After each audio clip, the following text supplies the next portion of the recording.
Finding Common Battlegrounds is an attempt by two brothers, one conservative, the other progressive, to have civil conversations about politics with a little help from their friends.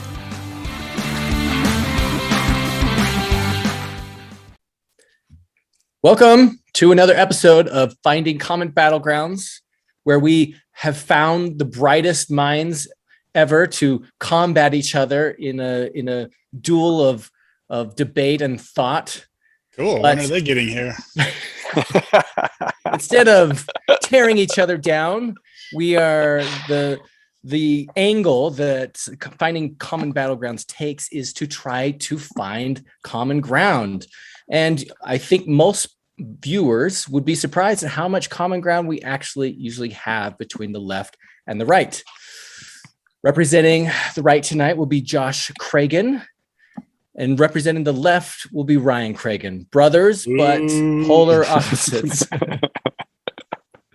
Our sponsor, Lux Bidet. If you haven't experienced a bidet, it is a life-altering experience and a very civilized way to live. Truth. Let's talk about it. Tonight, we're going to talk about, is critical race theory a big deal? Is it a big deal?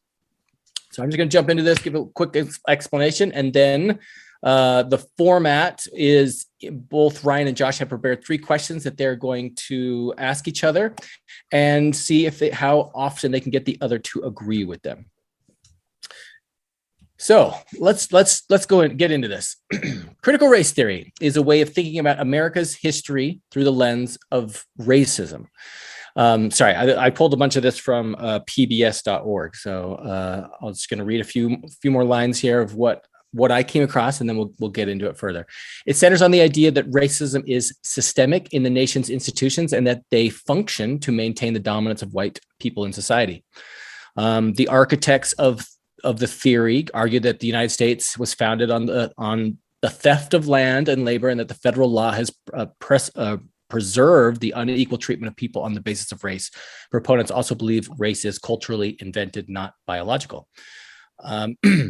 So this has been a really hot subject, and it was a big centerpiece of the Virginia gubernatorial election, with Glenn Youngkin taking the winning that election. Is it McLaughlin was the McAuliffe? He was McAuliffe. Oh yeah, McAuliffe, Terry McAuliffe was the incumbent who lost in that, and so that was it was a surprising upset, and they made a lot of people said that the conservative base was energized by this topic. It was sort of the centerpiece of that whole election. But it has been a big talking point of the right for months. And the question tonight is this a really big deal? Is this something that's dangerous as the right is saying? So, but I'm just going to go ahead and just jump into this. So I'm going to start with Josh's question for Ryan. Ryan, would you agree that critical race theory is being taught in school? Right, Josh, anything you want to add to that? Absolutely. I'm going to tell you guys a funny story. And Ryan, I've just posted the link that I want you to put up here in just a second. So last night I sat down after I got home from work at the computer, and my goal was to research briefly. I was trying to figure out if it is a big deal, because I don't know. I don't even know how you'd figure that out, how you'd look at each school and see how many schools are teaching CRT curriculum. So I sat down and I opened my browser, and I was about to start typing things in to see what I could dig up. And my wife walked in the room right at that point. And I'm not making any of this up.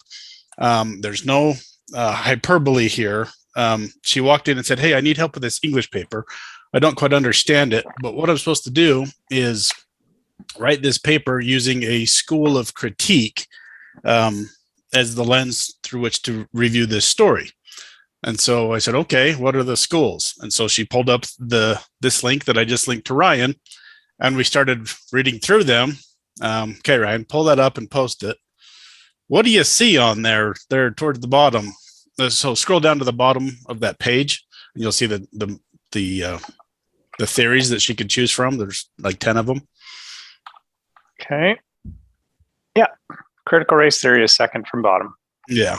So I start reading through these theories, these critiquing theories, and right there, I see critical race theory. Go frick.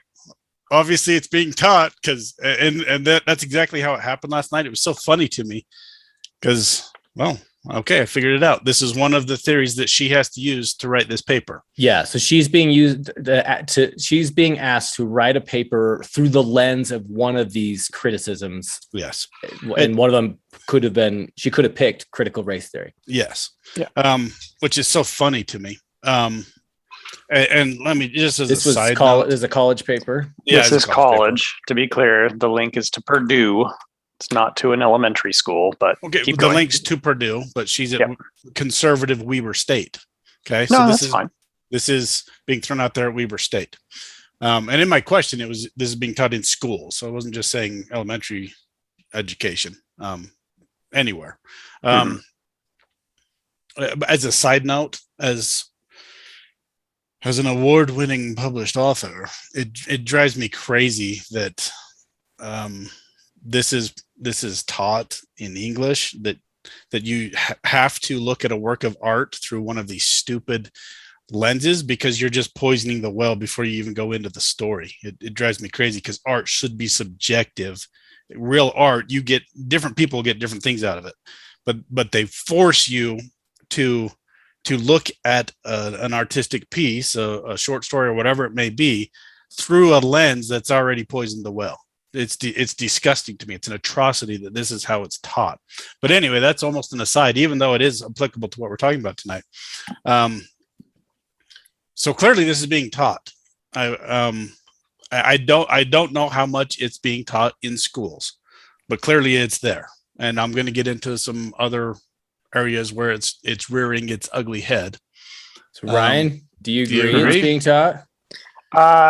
I absolutely agree that it's being taught in colleges and at graduate schools. Okay, let me. I think that. Well, can I just stipulate that I don't think it's being taught in elementary schools or middle schools, maybe some high schools, but the very kind of idea of critical race theory is complex. Now, I think, you could take a relatively bright, 12-year-old and explain the basic idea to them, but this is not something that's being taught in elementary schools. There's plenty of evidence. A lot of these school board meetings, like one lady said, she was interviewed by the news because she was protesting vociferously at the school board meeting. And she said, my daughter came home from school and asked, Mommy, am I evil because I'm white? So this is happening. Okay. That is not critical race theory, though, just to be clear. Critical race theory never says that white people are evil. Like that is fundamentally not it. That is absolutely true. It says all white people are racist. Okay. Where? Let me see if I wrote down the quote. Is this by one of the founders of critical race theory? Richard Delgado and John Stefanchik. Who says all white people are evil. Yes. I'm trying to find it. I had a whole bunch of notes here, but I didn't think we're going into that. Yeah. The founders say that white people are not capable of seeing their own racism. They're all racist. Crap. I'll try to find it when you're talking so we don't have dead air here. Yeah. So, but look, just real quick, look at the next link that I linked to you. Okay.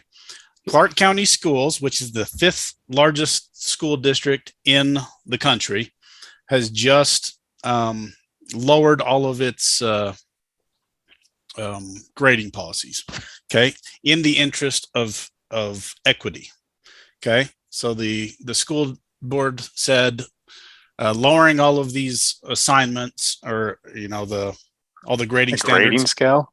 It's a grading scale, is what they call it. Okay. Well, all of it. It won't be influenced by participation or late assignments or attendance. It's going to be harder to flunk out. It's really quite insane. They say it creates equity. Some teachers say it just lowers standards.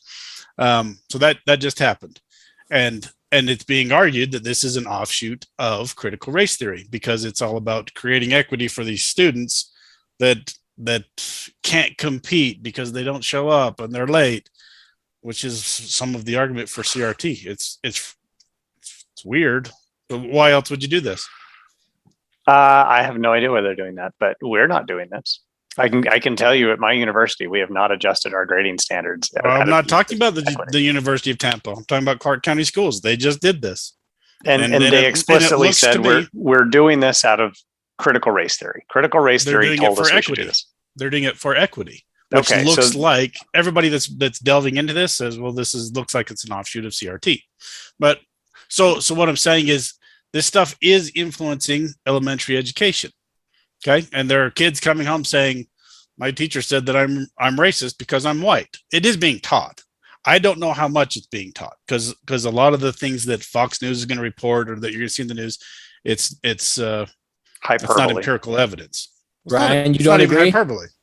Ryan, you don't agree? Well, I said, like, I absolutely agree that critical race theory is being taught at graduate level, university research, right? Like that's where it was originated. My wife's not in graduate level research. This was a standard English class. Yeah, and at the college level, right?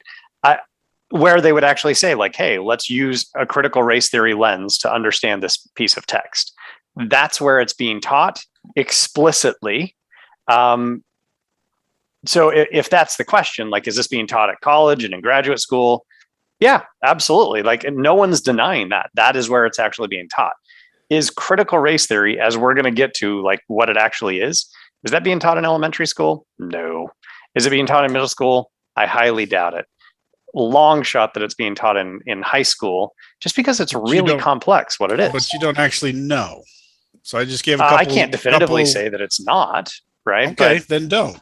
So that's what you're saying. I gave a couple of examples that it is, and I don't know how widespread it is. Let me jump into this a little bit because I did do a little bit of research on this, and it said so the K through 12.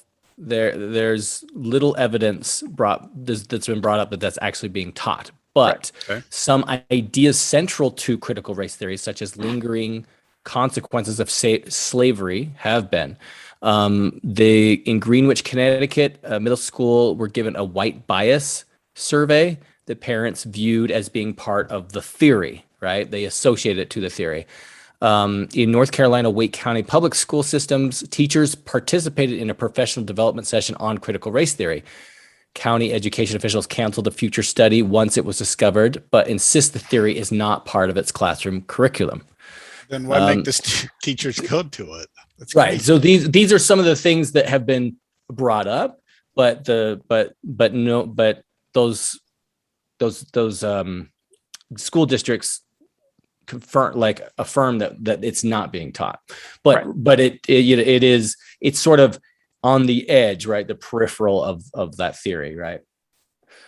So we I guess we're not sure where you frame that question, Josh. So I'm going to give partial ding on that, ding, because yes, it is being taught in colleges, but Ryan will not agree that it's being taught in K through 12.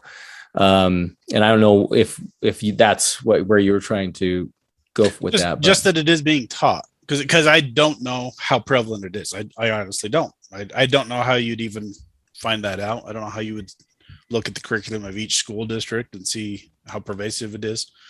But there are enough signs to me that it's clear that it is being taught in places. I imagine it's probably not super prevalent in elementary education, but it's being taught. It's out there. It's out there. All right. Okay, I'm ready. Next question, Josh. We may not agree on how we want to change the world, but can we agree with this statement that the ultimate goal is to change the world? Okay. Not agree on how you're going to do it, but that the ultimate goal is to change. Yeah, here's a little bit of background here. At the heart of all critical theory lies the idea that scholarship done for the sake of scholarship, which is sometimes referred to as pure scholarship or basic scholarship, is really just the first step. And let me explain with an example that some of our listeners may actually find intriguing. In one of my earliest papers that I published, I found that LDS growth rate, so this is the annual rate of growth primarily through conversions of the Church of Jesus Christ of Latter-day Saints or Mormons, was closely related to the level of modernization or development of a country. So if modernization goes up above a certain level, growth of the LDS Church actually plummets. Okay, so I found this in one of my papers. I'm not going to go into a lot of details, but I'll spare people my egg-headed fascination with numbers. This was actually a fairly big, important finding. A lot of other scholars said as much at the time, but it wasn't until I was talking to a graduate student a couple of years later that my pure research. Okay, so this was just research. I didn't say what to do with it, but my pure research was contrasted with applied research. The graduate student asked me, so you figured this out. What do you think the church should do with it? That was the question that was posed to me at a conference by a graduate student. My response reveals who I am, whether that's a good thing or a bad thing. I said, I don't care what anybody does with it. I just wanted to know what was going on. Okay. I am one of those pure researchers, a basic researcher. I am proudly and maybe somewhat abashedly an ivory tower academic. I live in my ivory tower. I look around at the world and I go, that's an interesting question. And I go out and I try and figure out what the answer is. And I don't care what happens to whatever answer I come up with. I genuinely don't care. Enter critical theory. Critical theory is very akin to applied research. The basic premise of critical theory is that once we come to understand something, we should look to see if whatever it is we are studying reflects inequality. Does the educational system favor one group over another? That is bringing a critical theory lens to a question.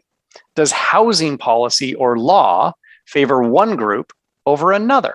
That again is bringing a critical lens to a question. A scholar once pointed out this flaw with ivory tower academics, that we are so focused on trying to understand the world that we don't actually do anything to change it. Here's the actual quote. Quote, the philosophers have hitherto only interpreted the world in various ways. The point, however, is to change it. End quote. Josh, we may not agree on how we want to change the world, but can we agree with that statement that the ultimate goal is to change the world? Our goal, like as an individual. Yeah, each of us have the goal. Like you want the world to look one way. I want the world to look a different way. We want to change it. I suppose there's, I explained the whole thing of the dichotomy between conservatives and liberals. Conservatives are all about hanging on to the things that are working. So, I generally agree with what you're saying, even though you're going to take that to mean that I agree with critical theory. No, which not necessarily. Which is not exactly the case. I agree with some aspects of critical theory, but it's rooted in Marxism, which I'm going to have a fit with. All right, so we have a partial agreement. Well, I'll go full agreement. Yeah, I think we've got full agreement, right? Ideally, full agreement. Let's change the world for better and just pretend it's happy. But so now I get to reveal who said this. Ooh, it's Marx. Yeah, that's Karl Marx. I know it would be. Karl Marx.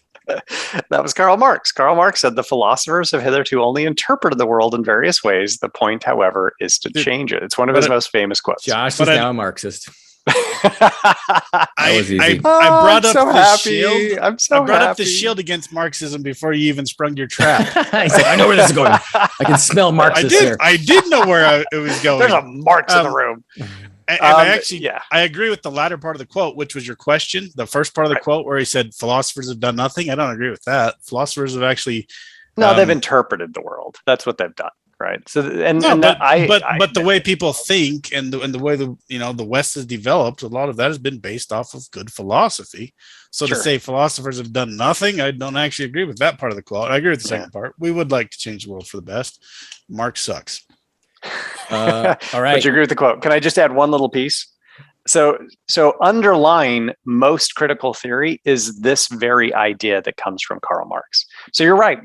Karl Marx is a critical theorist. Note that in everything that I said here, I didn't mention race. Okay. Critical theory is much broader than just applying it to the question of race. So Karl Marx, look at all those lenses that I introduced before. There's Marxist criticism. There's feminist criticism. There's LGBTQ criticism. There's indigenous. Yeah, there's lots of different approaches that you can use. Most all of them to just still ask the question. But and yes, right. And fundamentally, that's the question that lies at the heart of critical theory is, okay, we understand this now. Does it lead to inequality? Right. Well, I don't know if it's inequality, but like, would it be fair to say like, okay, any mainstream idea, we're just going to take a step back and sort of view it through the devil's advocate lens and take it apart and say like, well, yeah, this works for this group, but it doesn't work for this group, or there's some cons here and That's here. a way to describe it. Yeah. Yeah. I mean, that's what we mean by inequality, right? That it's favoring one group over another group. That's absolutely the lens of critical theory, generally speaking. Critical race theory just says, okay, let's apply this from the lens of race, right? But critical theory is much broader. There are lots of angles that you can take. Critical theory is just saying, okay, we get it, but is this favoring one group over another? That's the idea. Cool. All right. I'm moving on. Ryan, would you agree that critical race theory is affecting society? Now, Josh, do you want to continue to call that critical race theory, or? Yeah, we're talking about critical race theory specifically, not critical theory, because that's a much broader thing, similar in not scope, similar in its process. But I thought we were talking about critical race theory, weren't we? We are, but we are. I just haven't gotten there yet, so I will get to critical race theory. Okay, pull up my Twitter that link I just. All right. Okay, so there was a study. Was that the Yahoo News one that you just pulled up? Hold on 1 second. I'm making notes so I can this get this in later. From a tweet from Ibram Kendi, ex-Kendi. Oh, more than a third of white students. I was going to do both of these. Let me link both of them, and you can pull them both up. Okay. Yeah. Okay. Hopefully those are. Oh, I just linked the same one, I think. God, this is harder than I thought it would be. So Ibram Kendi is a fairly well-known scholar who studies race, and he has a fairly popular book. He's a big proponent of critical race theory. He's one of the leading talking heads about it. I'm trying to find his book that had made him so famous. Here's the link that I wanted you to look at first. Okay, so this is a Yahoo News article. It talks about a survey. This is just a couple weeks ago. A recent survey has found that 34% of white respondents admitted to lying about being part of a racial minority to boost their chances of getting accepted into college. Okay, so this study came out. I don't know if either of you saw it. It's kind of a big deal. Okay. It looks about a third of white kids going to college are lying about their race in order to get accepted into college. Okay, so let's start there. Why would they do that? Because they assume that it's going to improve their chances of getting accepted as a minority. And it looks like in that study, it said 77% of the white applicants who lied about their race on their applications were accepted to those colleges. So it's working. Okay. Now, Ibram X. Kendi, the Malcolm X wannabe, he posted this on Twitter. Okay. So his tweet, it says, more than a third of white students lied about their race on college applications, and about half of these applicants lied about being Native American. More than 3/4 of those students who lied about the race were accepted. So he posted that on Twitter, and then after a few minutes, deleted it. Why would he delete this tweet? Him being a huge proponent of critical race theory. Because immediately people started tweeting back at him, you just destroyed your whole life's work with a single tweet. Because when you stop and think about it, he's pointing out here with this tweet that the system is not rigged against black people, because you have white kids pretending to be black people to get ahead. Okay, so he deleted the tweet because it totally blows up critical race theory. Do you see why he deleted the tweet? Do you see why this destroys CRT? Do we know? So I'm going to pull a Josh. Like, I can't get inside his head, so I don't know his actual motivation for deleting the tweet.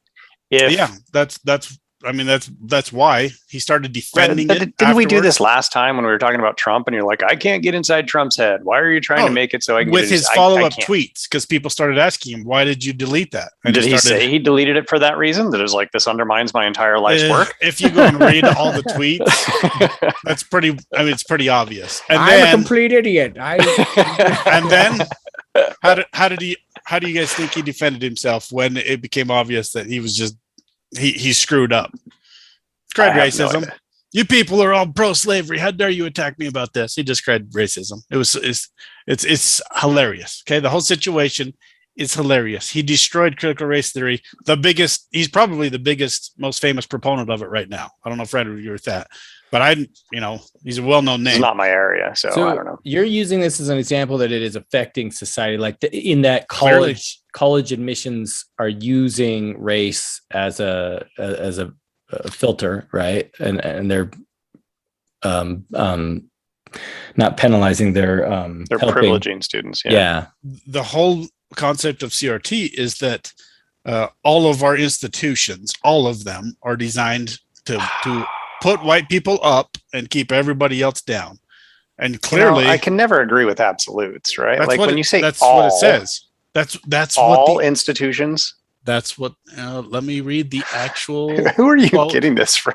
From CRT founders Richard Delgado and John Stefanchik. You've got to give me the link to this, because you're making it out as though they're like, y'all, every white person is a member of the KKK, wants to kill all black people, and all institutions, every institution, including local bathrooms and drinking fountains, and everything is completely structurally, systematically racist. What about the sentiment of this argument, or this question, right? Is it affecting society? Is critical race theory affecting society? Mm-hmm. I mean, give me any other plausible reason why a third of white college applicants would lie about their race. Affirmative action. Any other? Right. Yeah. Affirmative action. Do you, Ryan, do you know if that happens at your school? What? That if race is taken into consideration? So here's the thing, that the Supreme Court said that you can't actually do that. So there were a number of schools that had you can't do what? You can't actually use race in your consideration to privilege minorities. Wasn't that based off of the medical students that were white medical students that sued? Multiple groups have sued different universities. Some private universities got sued, some public universities. And I think it went all the way to the Supreme Court. And the Supreme Court is like, yeah, you can't actually privilege people on the basis of race. So you can't have quotas. You can't have, when was it? That was since I've been teaching. So since 2007, right? I don't know exactly when, and I don't know if it went all the way to the Supreme Court, if it was, like a state level or federal level court or something like that. But multiple universities have had to change their admissions policies because you cannot use race explicitly. So you can't just say oh, this person's black, so we're going to privilege them, or this person's Native American, or they're Asian, or whatever it is. You can't just use that and privilege them and let them in. You can't do that anymore. So I don't know of any universities that are actually doing that, because it's legally not allowed. Lying about their race? It's an interesting question. One, I haven't seen the study. I would really like to look deeper into the study, but I saw the link, so that's great. Yeah, I saw the link, so I'm not denying the study. I'd like to look deeper into it and see if we have more information. 77% of them getting accepted. Okay, but that immediately raises a red flag. How many who didn't lie got accepted? Right. Yeah. Right. So, enough, I mean, if it's like a pretty high 76% versus 77%, I'd be like, okay, fair. Okay. Right. So give me a comparison. That would shoot that part of the study in its head, but it still doesn't explain the first part, that a third of white students feel like they need to lie about it just to get into college. Something's clearly happening. So Ryan, yes, and you can deny that it's this underlying CRT thing, but I don't know what else it would be.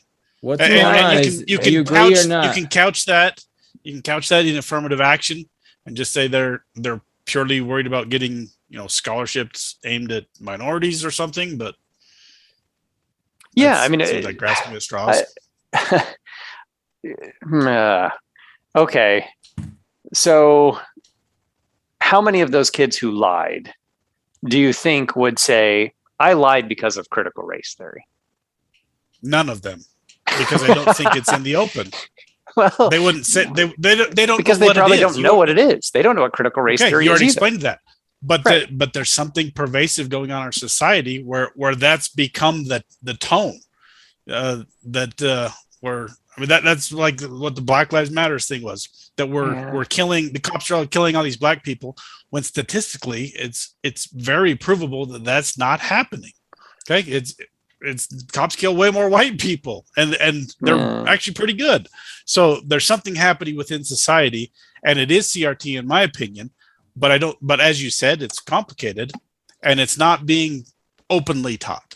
It's being subversively taught, is what I'm saying. So I think that's why all of them lied. I don't think any one of them would say that's why they lied.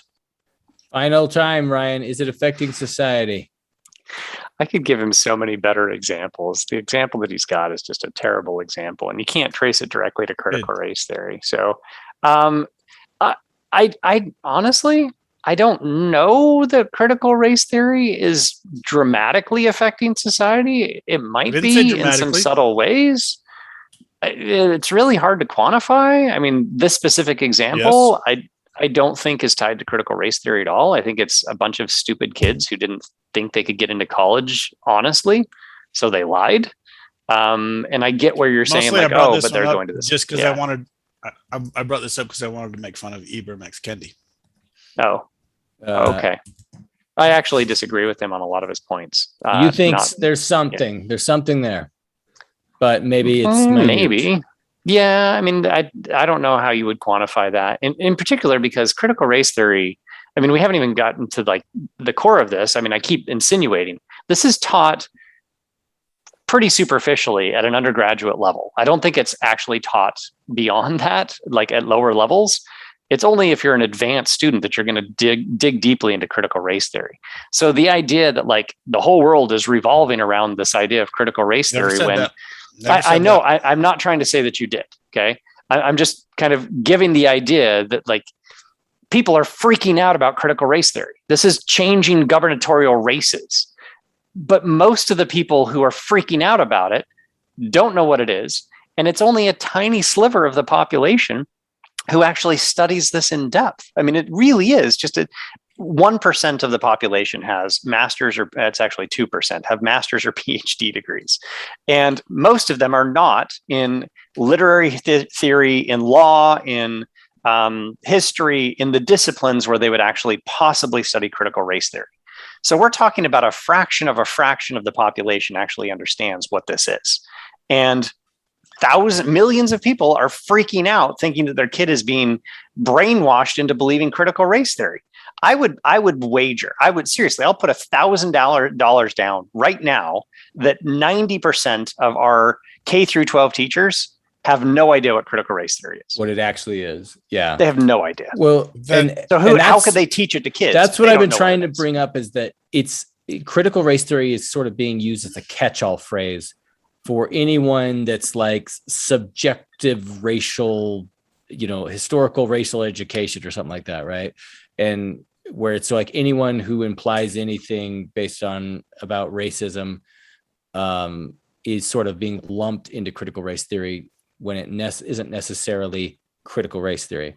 But and that's why, and so if Josh, if you're just getting a critical race theory, yeah, then so Ryan, you don't agree, or you do? I keep pushing you on this. And I'm having trouble here. I don't care if he agrees. It's an interesting conversation, because what you're saying, I wouldn't take your bet. You're probably right that most people don't understand critical theory, definitely, and most people don't understand critical race theory.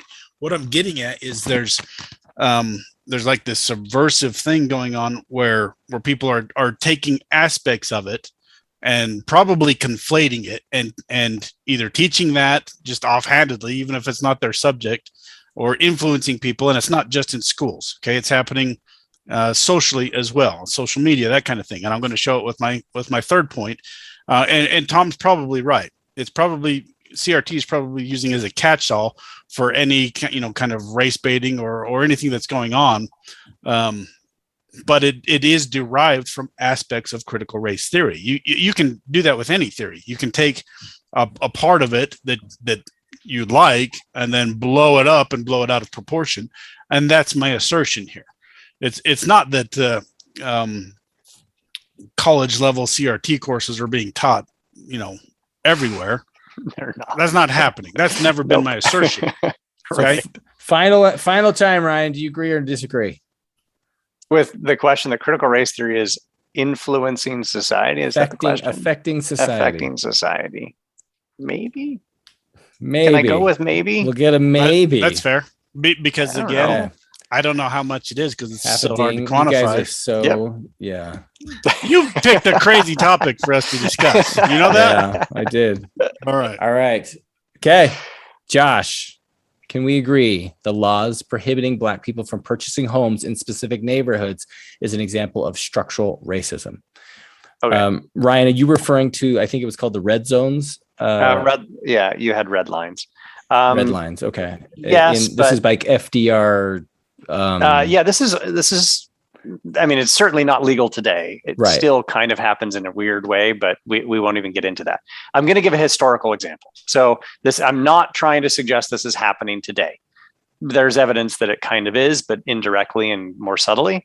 But let me just go into this. Okay. So my first point laid out the importance of critical theory. Critical theory, again, not critical race theory, critical theory.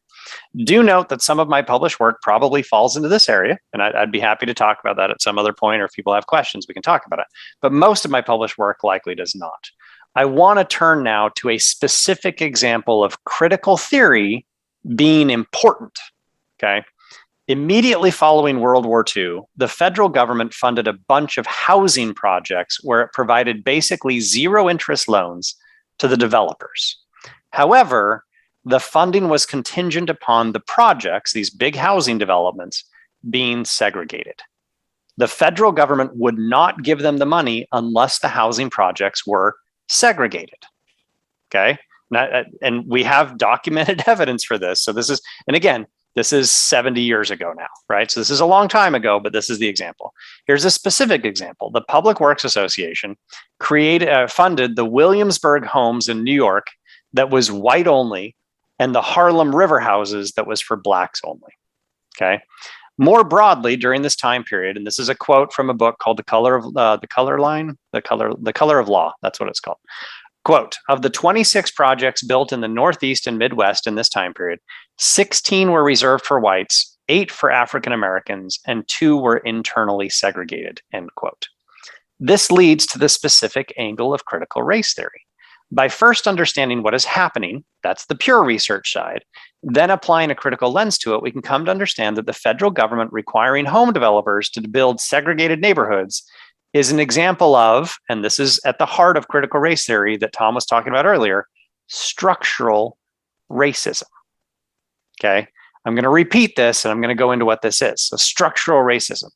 Structural racism refers to the idea that racial inequality is built into the social structure, into laws, into policies, behaviors, and norms. Structural racism does not require people to be members of the KKK or to be bigoted racists who admit that they're racists, because the system is what discriminates, not people. That's the difference. Many people in the US really struggle with the idea of social structure because it's hard to see. It's not easily visible. We want to blame individuals for crap like this, not systems or society, but sometimes it is society that is at fault, and that means society needs to change. That insight comes from critical race theory. Okay, so Josh, my question, can we agree that laws prohibiting Black people from purchasing homes in specific neighborhoods is an example of structural racism? The only example you could give me was from 70 years ago. I'm making this as easy as possible, Josh. Well, and I think Ryan, I'm not condemning anybody who's alive. Give me an example. But I think Ryan, structural racism right now. No. But No. But the Ryan, I think where you're going to go with this is that's an egreaous example, right? From Yes, 7 years ago, and that's the point. Yeah, and what is critical race theory derived from? History, freaking history. They're going back to history and saying, look, this is structural racism. That's what critical theory does. So no, I'm not going to give you a current example yet, Josh. Just answer the question. Spring my trap. Come on. It's not even a trap. This is just an obvious one. I'm trying to make this as simple as possible. Critical race theory was great 70 years ago when we were still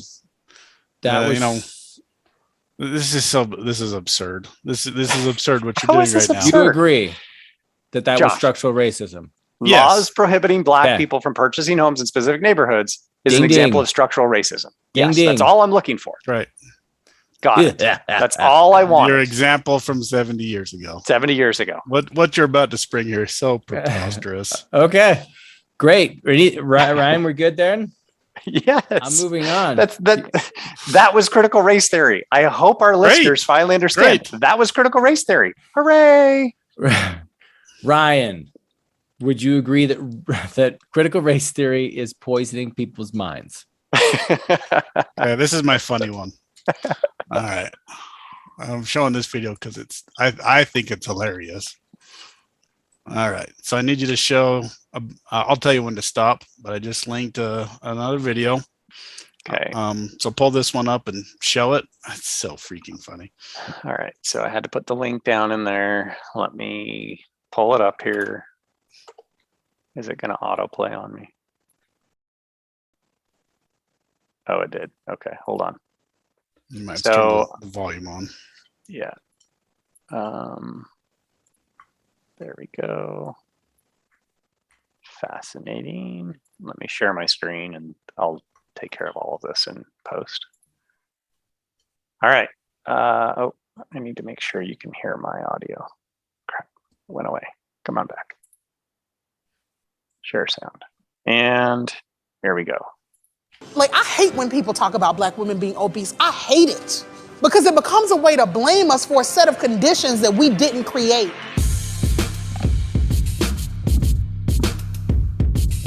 We are living in the Trump era. And look, those policies kill our people. You can't get access to good health care, good insurance. The research says that Black women, when we do the same diets as white women, we lose less weight and we lose it slower. And what public health practitioners think is that our stress responses in the body change our metabolism. It's literally that the racism that you're experiencing and the struggle to make ends meet actually means the diet don't work for you the same. I'm with you. But I think it's also really important for us to know. No, I want to hear this other Black woman say something. The power I didn't listen to her. to choose Just stop it. I don't care about any of how we that. see ourselves. Sure. We will be fortified to fight all of these other external issues when we pour into ourselves. Okay. I thought she was going to actually disagree with her, but she didn't. I'm not even sure I understood what the point was. Like, because she said the policies, we're living in the Trump era and these policies are killing us. When we try to do diets, they don't work for us the same. So the institutional racism, this all derives from critical race theory. The institutional racism is making us fat. She's asserting that like the hospitals and I'm confused. Like, what was she asserting? To actually explain her argument. No, her argument was that. She didn't delineate very good. I'll do a better job than she did. She's saying that because we're poor and we don't have as good access to medical care, when we do the same diet as a white woman, we don't lose weight because we're too stressed out or something along those lines. But what she's saying is the system is making us fat. That's what she's saying. Right. Diets are less effective because of racism. Yeah. Because of the stress of racism. Well, is it the stress of racism or because she was saying their bodies? The stress of racism. Okay, got it. But ultimately, that's what she's saying. We're fat because of racism. Okay, Josh. If you're going to be an activist, maybe that's be a little bit of more an active. oversimplification. A little bit, but not really, because that's what she's saying. And she said, she prefaced it by saying, we're in the Trump era. These policies are killing us, stating that black women are being killed by Trump. And the funny thing here is they're on the Oprah network. Was Oprah fat in the 80s? Okay. I've got to be really careful here. You picked like, this one's funny to laugh at because that's what she's saying. We're fat because of racism. Right. And I assume this is derived from CRT. The structure of the whole system is making them fat. And can we tackle this a little bit? Can we just tackle this a little bit? Sure, but let me just preface it by saying they're on to us, guys. Our evil cabal of white people that have been making the diet for the last 100 years in the country. They caught on to us. We wanted all black women to be fat and white women to be skinny. And they caught us. And before you go, Ryan, like just to clarify, Josh, your question is it's poisoning society in that it's creating these narratives like this that are probably not productive, right? And how is that productive? That's what you're saying. And I get the scientific explanation there that poor people are more likely to be obese. I get that.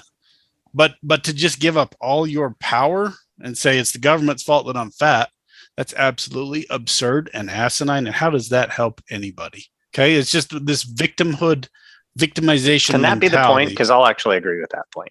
That is the point, because that's what, and I'll explain this with my final closing point. That's what CRT does. It tells people that you're a victim.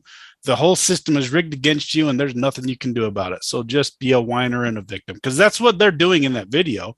And I post it because it's funny to me, but this is serious. You have a room full of women all nodding their heads going, yeah, I'm fat because of Trump. The woman sitting next to her is not fat. Most of the women in the room are not fat. About half of them were. Well, statistically in the US, 60-something% are overweight or obese. So, which was about the same as the video. So I agree with you. Yeah, they're all sitting there going, well, they're all agreeing. They're all nodding their heads, going, yeah, we're fat because of Trump. But only what's your response? 50% were. Okay. I mean, there are lots of things to tackle with this one. I don't even know where to start. So let's talk a little bit about structural inequality in healthcare, because that is not a bad point. Okay. And this is actually something that my wife studies. I'm pointing because that's her desk right there, right? Like she's here all the time. She studies racial inequalities in healthcare. And she'll look at things, and I can just cite like her research. I could publish this, post of studies. Minorities have died. More minorities have died from COVID, right? Yep. And yeah. So a very simple example, literally coming from her research, is there's really no difference in incidences of breast cancer based on race, but Black women are less likely to get tested for breast cancer genes. They die a lot more, right? Yes, like a lot more. Yeah. And part of it is because of lack of access. So she's not wrong in saying some of the things she said, right? This woman in the video, that like Black people have worse access to healthcare. Part of that is poverty, but part of it is also where doctors choose to locate their practices. Rarely do they choose to locate in poor neighborhoods. And that's intentional. That's poverty. Right? That's poverty. I get that. And I'm not saying that that's not poverty. I'm saying that translates into Black people who are less affluent having harder times getting to healthcare. But on top of that, there are other ways that healthcare is actually structurally, right? And I'm not saying that doctors are racist. Like that's the whole point here, is that you can say it's not about racist doctors. It's not about individuals who are like, I'm a racist and I'm not going to put my healthcare practice in a predominantly Black neighborhood. That's not why they're doing it. Josh was absolutely right. They're doing it because they're going to make more money if they put it in a more affluent neighborhood. That's why they're doing it. It's not about race. But the underlying tone of what you're arguing is that it is racial, and it has nothing because to it do disproportionately with affects color. Because it disproportionately affects people of certain races. But it has nothing to do with skin color. It's poverty. No. It has nothing to do with those people doing it being racists. It, in effect, and this is the point of critical race theory, in effect, It racially disadvantages certain people. I get that you're saying it's poverty. I'm not disagreeing with you, Josh. Yeah, We're Ryan, agreeing. you're saying it's not racially motivated. But No, it's not. Affects race. Exactly. And that's the point of critical race theory, is they're saying this isn't a bunch of people who are racists. They're not intentionally going, I don't like black people, so I'm going to position my practice over here. They're not doing that. The beauty of critical race theory. What you're saying. Yeah, okay. But you keep couching it and saying it's because they're black. It has nothing to do with their frickin' skin color. Because poor white people have the same issue. Sure. But it disproportionately it affects them disproportionately. But the way that you keep referencing it is it's because of their skin color. It has nothing to do with their skin color. Said that. I said it has to do with poverty. It just disproportionately affects them. And that's where critical race theory comes in. Critical race theory is not saying that these people are racist. We already said this, right? It just disproportionately affects them. I know. So we agree. Critical race theory is destroying society, poisoning society. Agree or disagree, Ryan? Can you give me more clarification on what you mean by that? Was it just that you found some large black woman on the OWN network who was bitching about something, and that's your example? No. Or do you think this is really pervasive? I think the victimhood mentality is pervasive, and that's really the problem. That's what's poisoning people's minds. When you have CRT coming out and saying, the system's rigged against you, you're screwed because of your skin color, and there's nothing you can do about it. You're a victim. That poisons people's minds. Okay. The victimhood mentality is the most, I don't know if it's the most corrosive thing that you can suffer from, but it's right up there. When people really start believing they're a victim, they are worthless. Nobody wants to be around that person. They're incapable of producing anything. Victims are bad. I hate being around victims. I hate people that say they're victims. People get victimized. That happens. Frickin' sack up. Okay. And I get what you're saying. And I understand the importance of critical theory in addressing the inequalities and helping dispossessed people. That's important. But couching it in the terms that this is happening because you're black, that is not accurate. And there's nothing to prove that. Yes, it affects them disproportionately, but it's because they're disproportionately poor, and there's reasons for that. It has nothing to do with skin color. It drives me bonkers. And they're just the same as the rest of us. And Josh, you're saying, and that idea that can be the critical race theory can be grabbed on and can be used as a crutch, to further expand the victim narrative, which isn't productive to that group. It's very counterproductive. Good way of stating it. Yes. And that's in that way that it's poison. Yes. Okay. So if we clarify Josh's point that by poisoning, he means that some people in society derive perhaps through some means of getting at it, right? Critical race theory, however it's translated from the ivory tower academics who are writing in, egghead journals for other ivory tower academics, which is the stuff that I read all the time. That's not what this person is probably reading, but somehow she got some semblance of critical race theory and it turned her into a victim. And you're calling that poison and you don't like that. Can I agree that that's a problem for some people? Yeah. I don't like the victim mentality either. Like you said, some people are legitimately victimized, but I don't like it when people adopt that mentality. I want people to suck it up and move on too, right? Get help, get a therapist. Like I get that. So if that's what you actually mean, that is. I thought you guys would find this video funnier. I think it's hilarious because she says Trump's killing us. Trump's killing black women. Right. The system absurd, was worse before right? Trump. And it's not like now that Biden's in administration, now they're losing weight more, right? Exactly. That's why I found it funny on the Oprah network. Who's been battling her weight since I was born. So I think you could have framed that question a little differently to get a quicker yes. Of course I could have, but it wouldn't have been funny. Okay. Let's see here then. We've got my last point. Last question. Yeah, the last group. Okay. Josh, should it be allowed to ask questions about whether laws favor one group or over another? This brings me back to my first point and gets at the subtlety of modern critical race theory. How do we know if a new law is going to affect everyone the same way? For instance, the 2007-2008 recession was tied in part to homes and people buying homes that they really could not afford, right? Can we all agree on this? Right. Yes? Yes. Okay. During that the recession, government getting involved where it shouldn't have been involved. But yes, I agree. Not my point. During that recession and following it, there were millions of foreclosures across the US. Black individuals were more likely to lose their homes than were white individuals. I'm sure we could go into detail on all the nuances of why that happened and debate those details. I'm sure we could debate those details. And Josh would probably say that it has nothing to do with race, has to do with poverty or income or whatever it is. At the end of the day, Black individuals were disproportionately more likely to lose their homes than were white individuals. And that happened 12 years ago, 13 years ago. Okay, so we're not talking 70 years ago anymore. We're talking 12, 13 years ago. This is a fairly recent example. I think it's important, and this is all I'm getting at. I think it's important to be able to ask why Black individuals were more likely to lose their homes and wonder if that was tied to policies, laws, or regulations. Asking that question is critical race theory. That's it.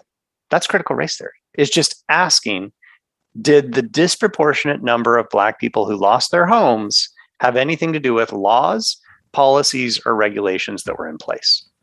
So, Josh, should it be allowed to ask questions about whether laws favor one group over another?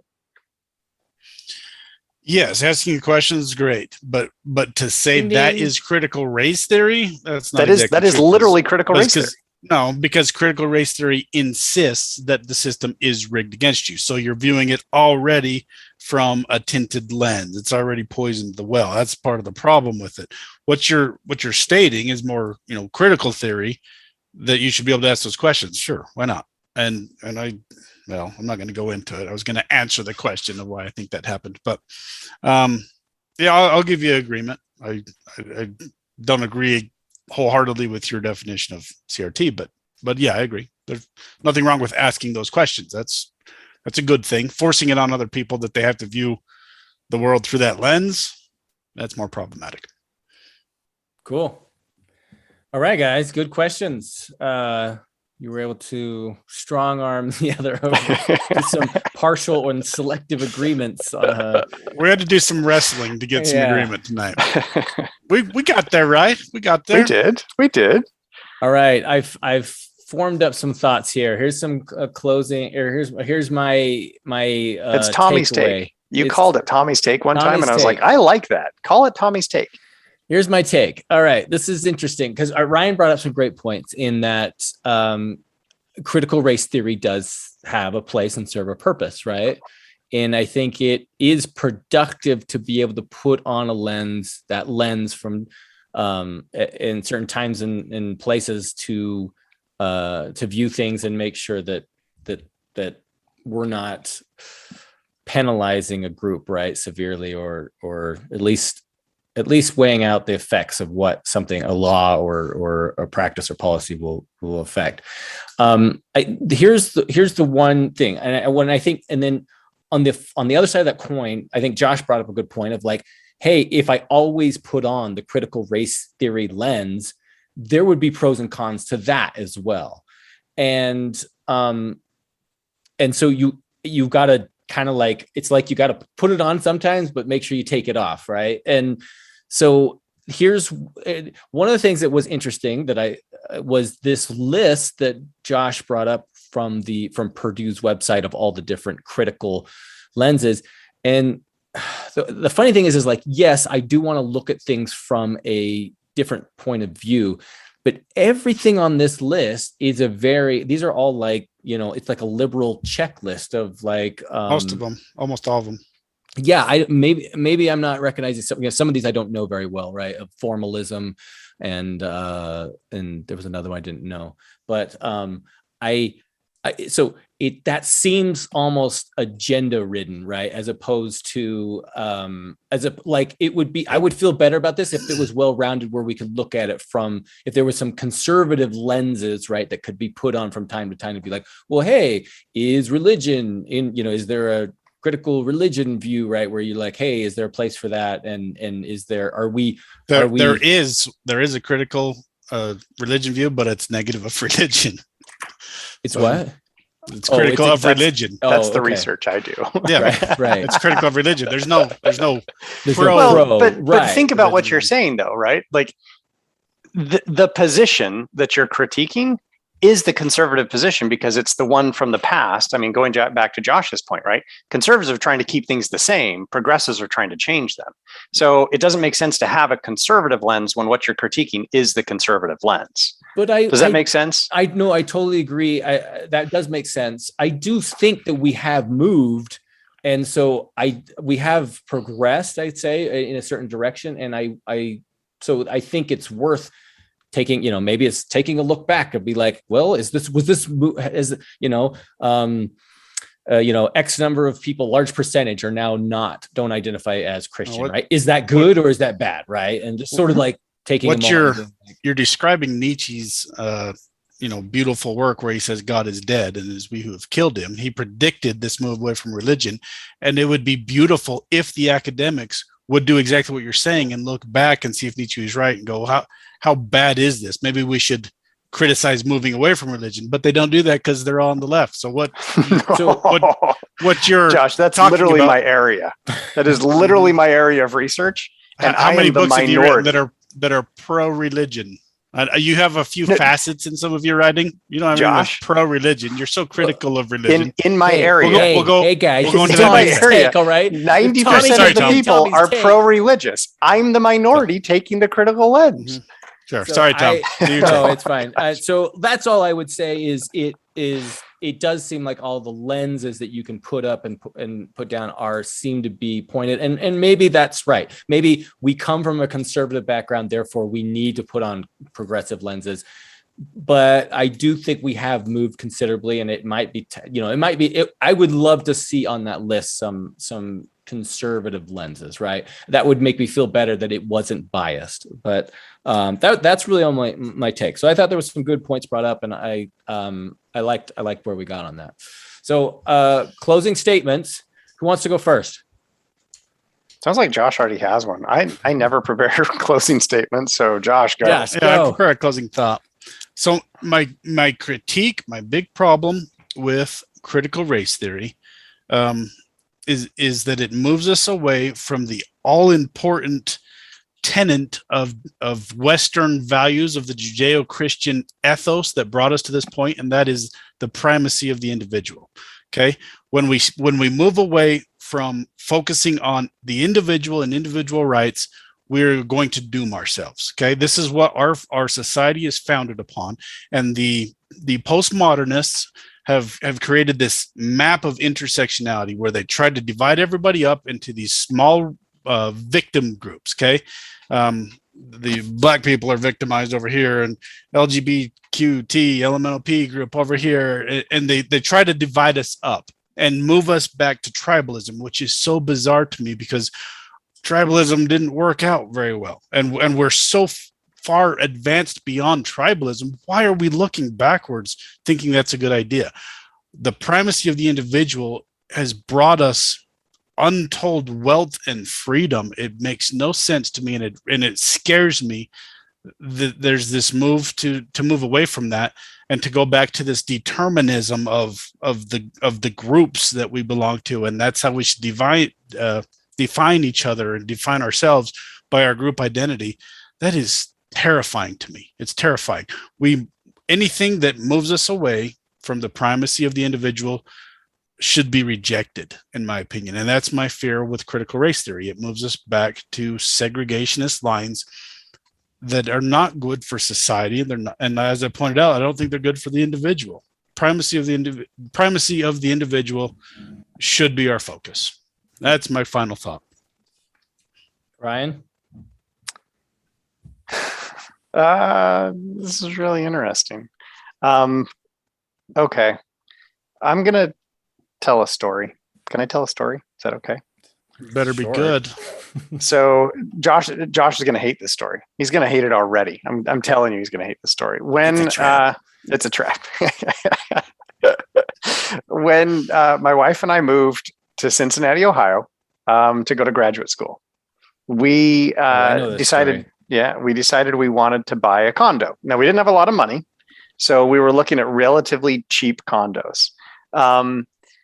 We reached out and got a real estate agent because we didn't know the area, right? We were new from this. And we have to keep in mind where all three of us grew up is Morgan County, Utah. How racially, not ethnically, how racially diverse is Morgan County, Utah? It's pretty white. It is pretty white. So I had really no experience with segregation, with segregated neighborhoods. Increasingly in Salt Lake and even in Ogden, there are segregated neighborhoods based on ethnicity. So they're like Hispanic neighborhoods and kind of some Pacific Islander neighborhoods in different places now. But where we grew up, everybody was white, right? I mean, almost everybody was white. So I had no conception of this. We went out and we're going to spend a week looking at condos in Cincinnati. The very first day that we go out with our real estate agent, who is a white guy, we had picked out like 5 or 6 different condos that looked nice to us and were within our price range. And so he would drive us to one of these condos, would walk through it and look at it, right? And on some of the condos, would say, that's pretty nice. Like, we kind of like this. He would say, well, why don't you come back tonight at like 5:36 and see what the neighborhood is like? Okay. And he only said this for certain condos. And me being naive and not really understanding what was going on, I was like, that's a really good idea. Like, our real estate agent is on top of this. Let's go see who our neighbors would be. That's smart. Neighbors. I want to meet the church group and everything. Exactly. I want to know who my neighbors are. So we took him up on his word, on his suggestion. He drops us off at like 3 p.m. and we had, made a list. And so we actually did drive back into those neighborhoods for like 3 of the condos that were like, this is, it's in our price range. It was nice. Like, we could totally imagine ourselves living here. Every single one of the ones where he said, you should come back and see who your neighbors were, those were predominantly Black neighborhoods. And when we drove in, I mean, it was pretty clear, like, almost everybody was Black. Cincinnati is quite a segregated city still today. And that was in 2001 when we were moving there. It was very segregated. He didn't say that for the condos that were in either mixed race neighborhoods or predominantly white neighborhoods. Okay. Why do I tell this story? I don't think that real estate agent was racist. I really don't. I think he thought he was doing what was in the best interest of his clients. And it's actually illegal to mention race. That's why he didn't ever say, this is a predominantly Black neighborhood, you shouldn't move here. It's illegal to do that. Mm-hmm. But what was the effect of what he did? Right. The effect was, you didn't buy any of those houses. We didn't buy any of those houses. Okay. We ended up buying in a mixed race neighborhood. Half my neighbors were Black, so half my neighbors were white. Sounds like you're the racist. But yeah, I know what you're saying. The point being, okay, is he's not a racist. I'm not saying he's a racist. Okay? Got it. You and Deb I'm not saying that we're racist or that any of the neighborhoods are like there isn't individuals who are a bunch of racists here. It's a system that is set up to encourage segregation. And this goes exactly opposite of Josh's point. This is why I said Josh isn't going to like my story. What the system is a real estate system where if we end up buying one of those homes and we don't like it because suddenly we're in a predominantly Black neighborhood, what review are we going to give our real estate agent? Right. We're gonna say he didn't do enough to make sure that we didn't buy in this neighborhood.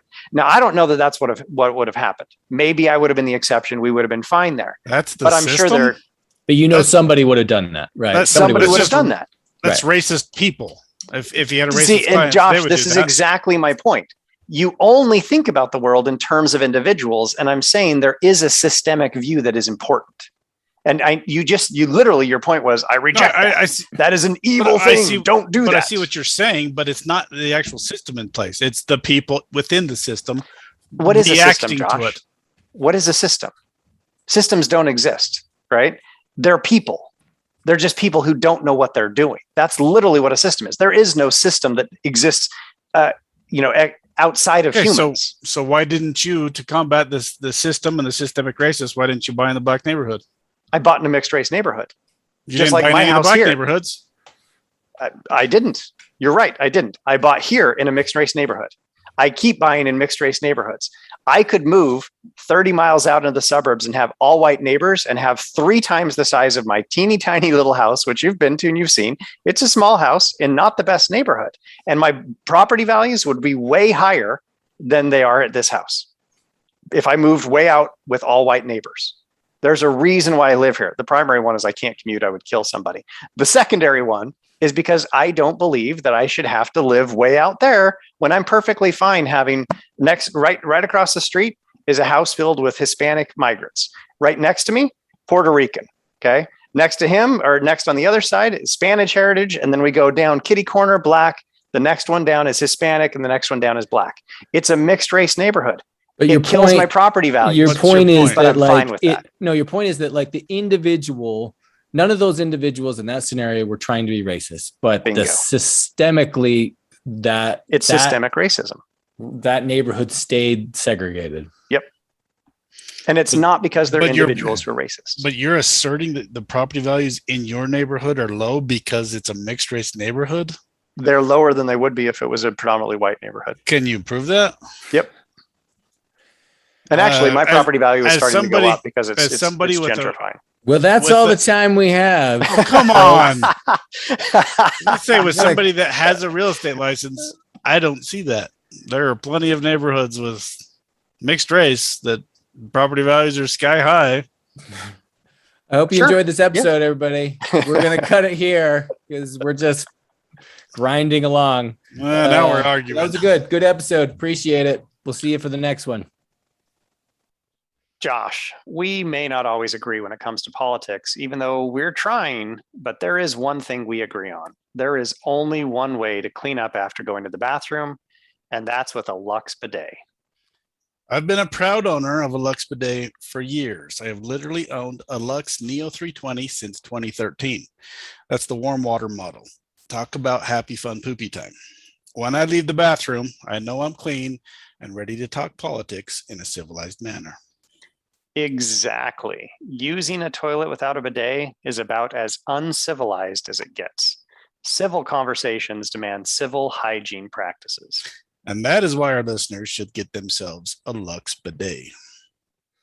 And just to be clear, Lux is not supporting one side or the other in this podcast. They support civil conversations and clean butts.